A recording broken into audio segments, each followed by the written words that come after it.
Rajab oyida ikkita ulug' kecha bor. Ulug' fazilatli kunlardan ikkitasini kitoblarimizda zikr qilishgan.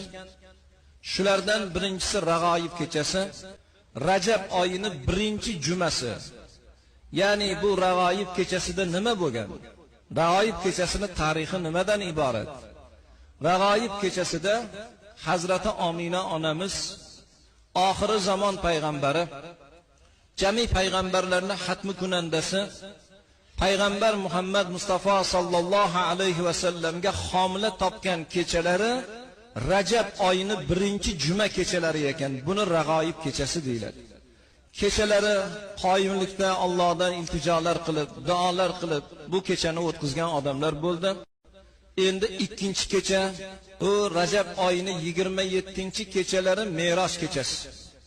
Payg'ambarimiz marhamat qilgan ekanlarki, meni payg'ambar qilib yuborgan Allohning nomiga qasamki, qaysi bir ummatim Rajab oyiga yetib bir kun bo'lsa ham ro'zadorlikda o'tsa, bir kun bo'lsa ham kechada qoyimlik bilan, xushyorlik bilan ibodatda o'tadigan bo'lsa, do'zax nomini vujudiga Alloh harom qiladi deb bashorat bergan ekanlar.